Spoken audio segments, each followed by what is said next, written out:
ఎలా ఉంది ట్రైలర్? అన్న మా అమ్మాయి గురించి ఏందని అట్లా అడుగుతావు? మా అమ్మాయి వచ్చినాడంటే ఆ హ్యాపీనెస్, ఆ స్మైల్ అనేది ఆటోమేటిక్గా వస్తుంది.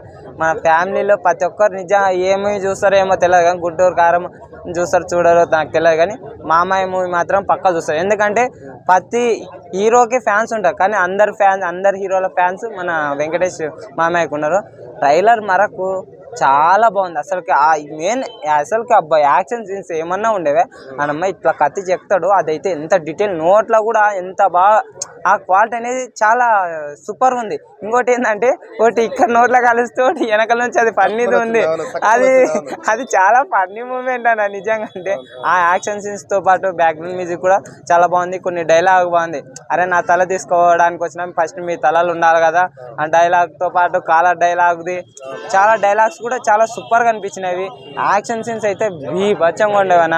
అంటే ఒకటి అన్నారు అంటే కొందరు ట్రోల్ చేసే రకానికి ఎట్ట వెళ్ళిపోయినా 15 కోట్ల ఆ మందని, కానీ అది రియల్గా అంటే రియల్ ఉంది కాబట్టి మన శైలేష్ కులన్ గారు దాన్ని రీసెర్చ్ చేసి ఆ తల్లిదండ్రులు పాడే బాధను అనేది సినిమా రూపంలో చూపిస్తున్నాయి. వెంకటేష్ గారిని ఎందుకు ఎన్నుకున్నాడు అంటే ఫ్యామిలీ ఆడియన్స్ అందరికీ కనెక్ట్ అయితే ఆ ఎమోషన్ అనేది కరెక్ట్ అవుతుందని చెప్పినారు. ఇంకోటి ఏంటంటే మనకి సలార్ మూవీకి ఏ సర్టిఫికేట్ ఇచ్చిండు వైలెన్స్ అని, దీనికి ఎందుకు యూబై ఇచ్చినారు అనే దాన్ని కూడా చెప్పిండు.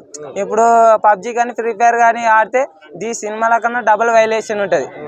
దాంట్లో కాల్చేది అంతకన్నా దారుణంగా ఉంటుంది కదా, మరి ఆ వైలేషన్తో పోలిస్తే ఇదేం తక్కువనే అని చెప్పిండు. యాక్షన్ సీన్స్ అయితే పీక్స్లో ఉండే అనిపించ. ఇంకా నేను సాంగ్స్ అయితే చూడలేదు. సంక్రాంతికి మాత్రం గట్టి పోటీ. బ్యాక్గ్రౌండ్ మ్యూజిక్ బాగుందన్న, అంటే మరి హెవీ కాకుండా బ్యాక్గ్రౌండ్ మ్యూజిక్ బాగుంది. అంటే ఇంతవరకు గుంటూరు కారం ఒకటే బాగా హైలైట్ అనుకున్నా, కానీ ఇప్పుడు మామయ్య ఇంకా పోటీ వచ్చిండు. అంటే కొందరు మళ్ళా మహేష్ బాబు అంటే కొన్ని థియేటర్లు తక్కువైనా మామయ్య ఆటోమేటిక్గా ఆక్రమించేస్తాడు, మెల్లగా వచ్చేస్తాడు. మామ గురించి ఇంకా తెలియదు చిన్న పిల్లలకైనా సరే మామ అంటే ఇష్టము. నేనైనా సరే వెంకటేష్ మామ సినిమాలు చూసి తిని పెరిగినోడిని. మామయ్య చిన్నగా ఉన్నప్పటి నుంచి లవ్ సీన్స్ కూడా ఎన్నో చూసినాము. ట్రైలర్ మాత్రం ఏ లెవెల్ ఉంది. అంటే ఆయన ఎక్కువ ఏం చూపించలేదు, 2-3 తాన్లో చూపించిండు. మళ్ళీ అంటే మన వెంకటేష్ గారిని సైకో వచ్చిండు బ్యాక్ అన్నప్పుడు ఆ సైకో విధంగానే ఫైట్స్ ఉన్నాయన్నట, పీక్స్లో ఉన్నాయి. ఆ ఫైట్ సీన్స్ అసలు ఎక్స్పెక్ట్ చేయలే. మామయ్య ఏంది ఫైట్స్ ఇంకా లుక్ అంటావా, ఇంకా మామయ్య డిఫరెంట్ లుక్ అనేది బాగుంది. అంటే ఇంతకుముందు సినిమా ఉంది కానీ దీంట్లో మాత్రం చాలా బాగుంది. వెంకటేష్ గారికి అయితే ఇదైతే మంచి మూవీ. అయితే సంక్రాంతికి మాత్రం మామ వస్తున్నాడు. ఇంతకుముందు అల్లుళ్ళు వచ్చిన ప్రతి సంక్రాంతికి అల్లుళ్ళు వస్తారేం కానీ ఈ సంక్రాంతికి మా మామయ్య వచ్చింది, వెంకీ మామయ్య వచ్చింది. పక్కా ఇట్టు ఇది. తొక్కిది నా అమ్మ సూపర్ బ్రో, హైలైట్. అంటే ఒకవైపు సెంటిమెంట్గా నడుస్తుంది, పాప సెంటిమెంట్, నరాల వీక్నెస్ ఏదో ఉంది కదా పాపకి, సంథింగ్ ఏదో డిసోజర్ ఉంది, దానిపైన ఫోకస్ చేసింది. నెక్స్ట్ ఫ్లాష్ బ్యాక్ ఏదో గట్టిగా ఉంది. ఫ్లాష్ బ్యాక్ ఏదో దాంట్లో నువ్వు సైకో తిరిగి వచ్చావు, నువ్వు ఇంతకుముందు ఏం చేసావు, ఏదో గట్టిగా ఉంది బ్రో. ప్లానింగ్ మాత్రం చాలా ఫైట్లు కూడా జగ్ కత్తులతో ఫసకం పొడుస్తున్నాడు. పుష్పలో గసగసలు ఆడుతారు కదా, పుష్ప కాదు అట్లా ఉంటుంది. చాలా బాగుంది. లుక్స్ చాలా బాగున్నాయి బ్రో, లుక్స్ కూడా చాలా బాగున్నాయి. యాక్చువల్గా ఫ్యామిలీ ఆడియన్స్ ఎక్కువ వెంకటేష్ సినిమాలు చాలా ఇష్టపడతారు కదా. ఒకప్పుడు వెంకటేష్ సినిమాలు అంటే హైలైట్ ఉండే, ఇప్పుడు కంటే కొంచెం చేంజ్ అయ్యాయి. కానీ ఒకప్పుడు ఫ్యామిలీ ఆడియన్స్ అందరూ వెంకటేష్ని చాలా ఇష్టపడేవారు కదా. చాలా సూపర్ బాగుంది, బాగా చేశాడు. అంటే చాలా టైం ద్వారా వస్తున్నాడు కదా, చాలా ఇయర్స్ గ్యాప్ తర్వాత వస్తున్నాడు. ఎంత లేట్ అయితే అంత గట్టిగా ఉంటుంది 100%. బీజిఎం పర్లేదు బ్రో. ఇంకా అంటే ఒక ట్రైలర్తోనే మనం డిసైడ్ చేయలేము ఎలా ఉంటుంది బీజిఎం ఏంటని, కానీ ట్రైలర్లో అయితే మాత్రం సూపర్ బాగుంది. నా తలకాయలు తీయడానికి వచ్చిండ్రా సంథింగ్ ఏదో ఉంది. నా తలకాయలు తీయాలంటే ముందు మీ తలకాయలు ఉండాలి కదా. Highlight super. సినిమా ఎలా అంటే ఇప్పుడు మన సంక్రాంతి 4 సినిమాలు రిలీజ్ ఉన్నాయి కదా. అవును, ఇది కొట్టదంటావు మరి గట్టిగా. మనం తెలుగు ఆడియన్స్గా తెలుగు సినిమాలు అన్నీ బాగా ఆడాలని కోరుకుంటాం. ఖచ్చితంగా బాగుంటాయి. ఎందుకంటే మ్యాక్సిమం అన్నపూర్ణ స్టూడియోస్లో అయినాయి, గుంటూరు కారము, నెక్స్ట్ వచ్చేసి నాసా మిరంగా రెంట్లకి కూడా వెళ్ళినాను నేను ఒక 2 days షూట్కి. సో మాకు షూట్ జరిగినప్పుడే మాకు అర్థమవుతుంది అనమాట, ఈ సాంగ్ ఎలా అవ్వబోతుంది, బాగుంటుంది, సూపర్. కుర్చీ మడత పెడతా అనే సాంగ్ షూట్ జరిగినప్పుడు నాకు అర్థమైపోయింది ఈ సాంగ్ ఖచ్చితంగా ట్రెండ్ అవుతుంది రాని. Highlight super. Thank you.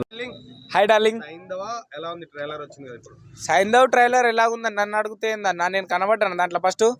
ఏమో పని అంత అది కుండలు పేలుతాయి చూడన్న గన్ను కాల్చేటప్పుడు, అది నేనే అన్న. అది అంత పెద్దగా ఉన్నాడు, ఎంత చిన్నగా ఉన్నా అది ఫ్రేమ్ లో క్లోజ్ పడ్డది అన్న, అందుకనే పెద్దగా కనబడ్డా. రోజు పడ్డ వెంకటేష్ సినిమా అంటే అది మామూలు విషయం అన్న. ఓకే, ఎలా ఉండబోతుంది సినిమా? సినిమా ఎలా ఉండబోతుంది అన్న, బ్లాక్ బస్టర్ హిట్ అవుతుంది అది. పాప సెంటిమెంట్ వర్కౌట్ అవుతుందా? పక్క పక్క.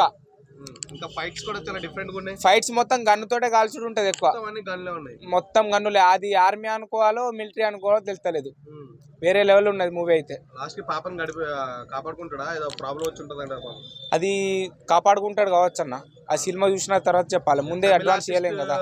యాక్ట్ చేసింది కదా ఆర్య గారు, ఎట్లా అనిపించింది? ఆయన యాక్టింగ్ బాగానే ఉన్నది. మ్యూజిక్ ఎలా అనిపించింది? మ్యూజిక్ ఇరగా తీసిండుగా. సినిమా ఓవరాల్ గా టక్కరిస్తుందా ప్రతి సినిమాకి? ఇప్పుడు ఇది మన సంక్రాంతి రిలీజ్ చేయట్లేదు. సంక్రాంతికి మొగుడు మాత్రం వెంకటేష్ అన్న, ప్రతి సంక్రాంతి అల్లుడు వస్తాడు కదా, ఈ సంక్రాంతి బ్లాక్ బస్టర్ మొగుడు వచ్చిండు. అందరు కలిసి గుంటూరు గారు హిట్ అవుతుంటారు. అది అది మహేష్ బాబు ఫ్యాన్స్ కి హిట్ అవుతుంది అన్న, మహేష్ బాబు ఫ్యాన్స్ కి అది హిట్ అవుతుంది, వెంకటేష్ ఫ్యాన్స్ కి ఇది హిట్ అవుతుంది, నాగార్జునకు నా సామిరంగి హిట్ అవుతుంది. ఏది తగ్గదన్న. భగవంతుడు అది కూడా హిట్ కావాలని నేను కోరుకుంటున్నా. అది కూడా హిట్ కావాలన్నా. ఏది దొరుకుతుంది అన్న, ఇవాళ కాకపోతే రేపు దొరుకుతుంది, చూద్దాం ఏమున్నది. ఆడుతుంది, అన్ని ఆడాలన్న. సినిమాలు తీసేది ఆడనీకి కదా, ఒకటి ఇప్పుడు తీసి అది ఫ్లాప్ అయితే ఇంకోసారి తీయడు కదా ఆయన. అది అది కూడా హిట్ కావాలని మనం చేయాలి, అది హిట్ చేయాలని మనమే చూసేది కదా. మనం హిట్ చేస్తే ఆయన ఇంకా సినిమాలు తీస్తాడు, మనం చూడొచ్చు అన్న. పాన్ ఇండియా లెవెల్లో రావాలన్న, పాన్ ఇండియా లెవెల్ హిట్ కావాలి. అది కూడా సైంధవ్ అయితే నా తరపు నుంచి నేను హిట్ ఇస్తా అన్న, ఎందుకంటే నేను దాంట్లో ఉన్నా కాబట్టి చెప్తాను. ఈ మూడు కూడా సూపర్ హిట్టే కావాలి. నేను కూడా యాక్టింగ్ చేసిన అన్న, అది కుండలు కాలుతా చూడు, చైల్డ్ క్యారెక్టర్, దాంట్లో స్టార్టింగ్ లో ఉంటా. థ్యాంక్ యూ అన్న. ఏది ఆ 2 days